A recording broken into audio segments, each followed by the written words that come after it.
Hi everyone, welcome back to our BROnSIS podcast. Right now, I'm welcoming you to our special guest. But the first, my name is Farah Putri Arjani. You can call me with Farah as host for our session right now. And then say hi for our special guest. Hi, we are from The Singapore Red Cross. Yay! Thank you for coming to our East Jakarta branch. We are so happy and so grateful having you guys. And then for this session, just we can do the informal conversation, just speaking casual. We just chit chat, and then could you introduce yourself first? Okay. So my name is Jamie. So I'm from the Marketing and Communications Department from the Singapore Red Cross. Yeah, so I bring awareness to all the local programs that we have in Singapore. Then, This is Jamie. Hi. And then for the second one, So I'm Yahui. I represent the Singapore Red Cross Academy. I'm in charge of the business development for all the causes that run at the academy. thank you, Yahoo. Hi. So my name is Fauzia. I'm from the Global Engagement Department. We handle international disaster response, disaster preparedness, capacity building, and also thought leadership. Well, thank you, Fauzia. And then we are just doing a Q&A. Yeah. And I'm Farah, staff from resources development and also social media admin. And then the first question is, could you mention and explain the best sector that Singapore Red Cross have and the activities that Singapore Red Cross doing? maybe I'll take that question. So, like the Singapore Red Cross, maybe just give a brief introduction about Singapore Red Cross. So, it's a homegrown local humanitarian organization that serves the most vulnerable in Singapore, which is the old people, the seniors, children who come from disadvantaged families, families who run through the broken cracks, and also we build resilience and capacity through our academy, and also we provide relief and recovery to overseas disasters, which is Fauzia's department. Wow, that's so cool. So, how many activities that Singapore Red Cross doing for a week or for a month? So we have regular programs, and these programs are targeted to vulnerable groups. So we have long-term programs which are befriending for the elderly who live alone, because Singapore is an aging population. 1 in 5 people are above the age of 65. And many of these people live alone. So we have programs to reach out to the people who are living alone, to befriend them and make them feel less lonely. We also have other activities like community first aid, and we also do outreach to migrant workers who are in Singapore. And all of these are regular programs. Wow, that's so cool. The regular program that Singapore Red Cross have. And then, before we go to the next question, what is the reason the Singapore Red Cross visiting our branches? So we visit PMI here because it's part of our global immersion program. So we come here and visit our sister national society to learn about new ideas and exchange ideas and foster better connections with you guys. Wow. So for the program, which country that you visit? The program started 1 year ago. Yeah. Yes. So the first one we went to Thailand, then we went to Geneva, and this is our third stop. Wow. Wow, that's good. And then for the next question is, could you tell us the strategy that needed to strengthen the potential for humanitarian activities to make it very strong, our humanitarian? So the Singapore Red Cross strongly believes in 3 areas when we are creating humanitarian engagement and when we look forward to tackling future humanitarian challenges. And these 3 areas are, I think, areas which PMI East Jakarta branch is actually very strong in, with the first being youth. The Singapore Red Cross strongly believes that youth are the leaders now.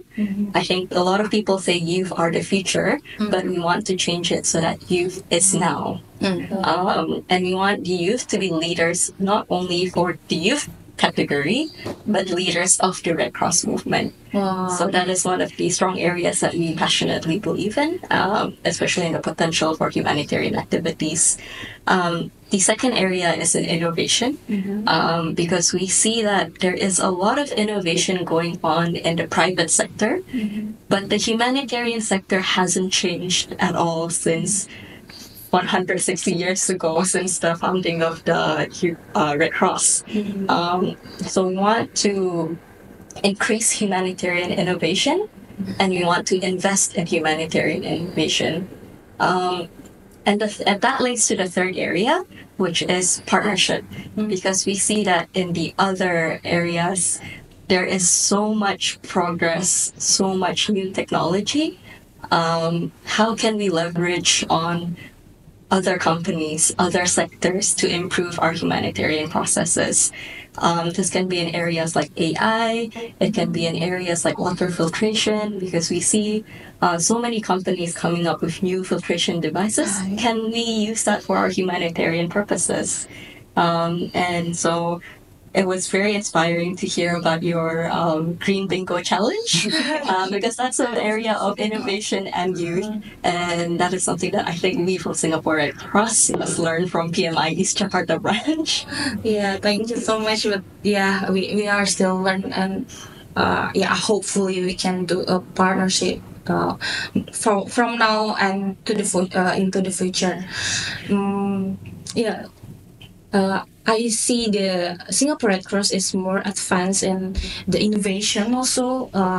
Could you mention the activities that are very advanced or better in Singapore? I'm not sure if it's better, but every year we hold the Singapore Red Cross Humanitarian Innovation Challenge. So every year we have a problem that we share with the youth and with the general public. And that problem can be, I think there was one which was how do we increase the number of youth blood donors in Singapore? The second problem was on climate change. And then last year's problem, if I'm not mistaken, was on improving the training processes for disaster deployment. So from there, we got a lot of good ideas. For example, using AR/VR technology to provide a more immersive training experience. We also had the idea of coming up with a first aid application to encourage people who feel nervous about first aid to practice on the first aid app, answer quizzes, questions to build their confidence. And so those are some of the ideas that have come up from that challenge, and we are in the middle of materializing. Wow, that's a very good program, I think. For the next question, I think, could you tell us about the Singapore Red Cross Academy? Yeah, the Singapore Red Cross Academy also have Instagram account, and then so as we know that the training management in Singapore Red Cross is more advanced, and then accessible for all Red Cross and Red Crescent around the world. Yeah. Could you tell us how we can join, or the other Red Cross and Red Crescent if they want to join to the academy? Okay, so just an introduction of the academy. The academy is actually the training wing of Singapore Red Cross. So we have 3 centers: Center for Psychosocial Support, Center for First Aid and Resuscitation, as well as Center for Humanitarian Education. So we conduct courses both virtually, it means online, as well as in person. So when you mentioned that our outreach is very extended, it's because we conduct our training online as well. So we can reach places as far as Egypt, Nigeria, this kind of countries out of our region. Yeah. So as for the training management system, in fact, we are in the midst of looking at the training management system. But what I can briefly share is that when a learner actually signs up for registers for a lesson, right? The person signs up online, and then the whole process is seamless. So even payment is also made online, and what they have to do is just show up, and then based on our system, we can actually see that so and so has made payment. So it's actually a system that we purchase from a third party, like external vendor.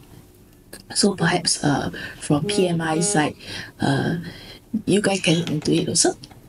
Yeah. And if we have requests from sister national societies for trainings, usually our sister national societies will write into our international department or global engagement department, letting us know what training they're interested in, and my department will coordinate with the academy to run the training. So the global engagement department has actually sent the academy to various countries, from Brunei, even Lithuania, so it's as far as Lithuania. So it's really about reaching out, just letting us know that you require what kind of training, and then we will actually try and align and customize and bring the training to you if, let's say, it's inconvenient for you guys to come over.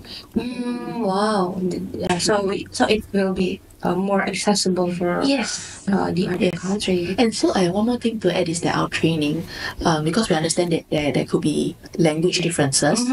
So among our pool of trainers, we do have, for example, for our psychosocial support trainers, right? Some of them they can speak Arabic.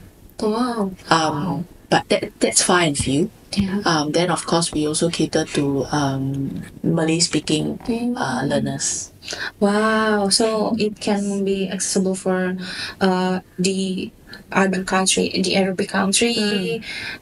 So it is that's for all trainers or just for PFA? Can we speak the other language? For now, it's just for PFA. Oh, but that's But it's we are thinking of expanding. Wow. Wow. So, is there anything else about the kind of the training academy? Yes. Just earlier this year, we actually released a new course. It's called the Pet First Aid. It's actually first aid for cats and dogs. Because within Singapore, many of us, we all have pets. Could be a cat, it could be a dog, or even other animals. So pet owners can actually look forward to learning about common injuries and how to actually spot illnesses in their pets, and also how to do pet CPR. Oh. Yeah, it can be increase our empathy for animals also, not just for human. Oh, that's a good things that different in Indonesia, but good idea. Then on top of that, from the Center for Humanitarian Education, because Singapore itself, we have an aging population, and I believe Indonesia, you guys have a significant number of aging population. So for our Center for Humanitarian Education, we do have a slew of caregiving courses. So it ranges from, it's a introductory course, so you don't need to have like prior knowledge. So the course can range from like caregiving training for dementia, stroke, frailty support, as well as common chronic illnesses. So because within Singapore, all of us, in one way or another, we are caregivers to our elderly relative. So it will be helpful for not just for the youth, but also for elderly. We can focusing also for all age. Especially for the academic. And I think that's very amazing work that Singapore Red Cross Academy do. And then how many participants, the minimum participant for the another Red Cross that they want to joining the training? So basically across the board, I think on average we require about minimum 10 packs for a class. But of course we do conduct public classes, meaning to say person A doesn't know person B, and then they can all join the class. So a class can commence once there's 10 people. 10 people. How about the maximum? Maximum, if let's say space is a constraint at the client's premises, right? Yeah. Then we usually limit it to about 20. But if let's say they can accommodate, like if they have a lecture hall, then we can also cater up to as many as 50 or even 100. All right. But it's case by case, because like for certain courses like first aid, right, because there's a trainer ratio, so that for those courses we won't be able to allow up to 50 or 100. Wow, 50. For first aid we can't do that. Yeah, it's just a trainer ratio. Yeah. One trainer to 3 or 4. 3 or 4. Yeah. So we have to adhere to that ratio. Yeah, 50 is too much. Yeah, 50 is too many. So how about the training in the school? Is there any very university the training in the school that Singapore Red Cross doing? We actually conduct many awareness talks, awareness workshops at schools. That said, I think we work quite closely with the Red Cross Youth as well to conduct training. In fact, Red Cross Youth, the Singapore Red Cross Youth, they actually infused psychosocial support curriculum into their RCY curriculum because we recognize that, or rather RCY recognizes that, it's important for the young to be aware and be educated on mental health from a young age. Wow.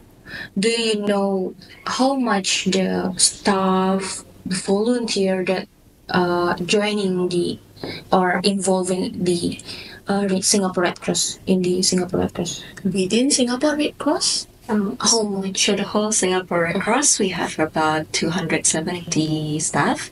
And 270 staff. Wow. Staff. Yes. Yeah. And we have about 9,000 active volunteers. Wow. But to give you perspective, Singapore doesn't have branches. Singapore doesn't have any units. We just have Singapore headquarters, HQ. And that's, everything just is HQ because Singapore is a very small country. But bigger than East Jakarta.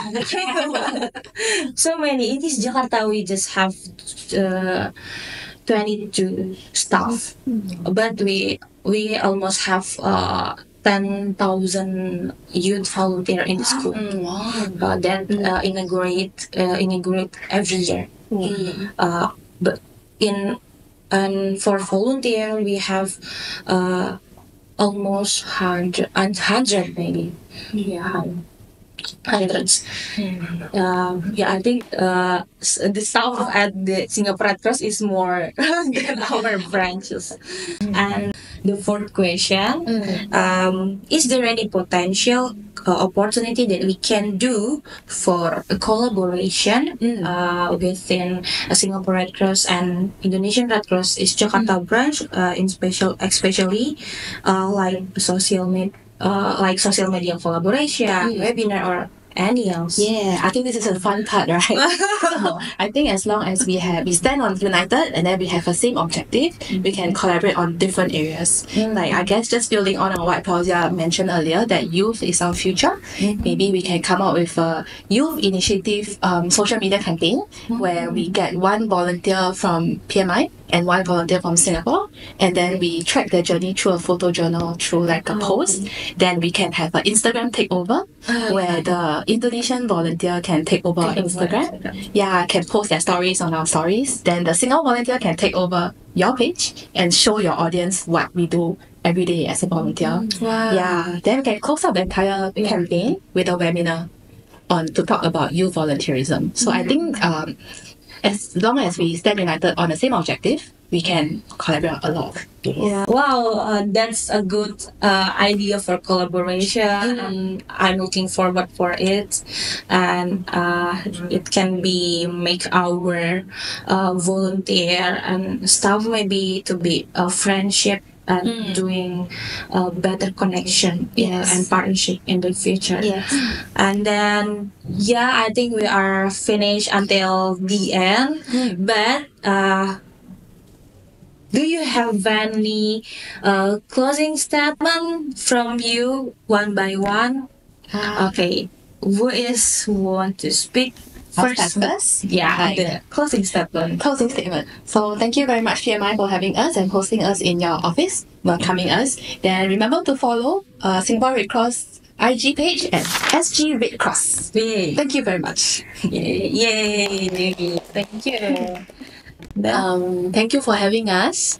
And yeah, we can always work together and have collaborations in training as well. Yay. So thank you so much for hosting us, and we look forward to building a long and fruitful partnership with the PMI East Jakarta branch. We've learned a lot from you, and we hope to continue this collaboration into the future. Okay, I think thank you so much for your time from Singapore Red Cross. There's Jamie, Yahoo, and Fauzia. It's a special day, I think, because we are welcoming from the Singapore Red Cross our friends from the other countries, and our branch is very happy and very grateful to having you. And I think it's enough, so we can say sampai jumpa.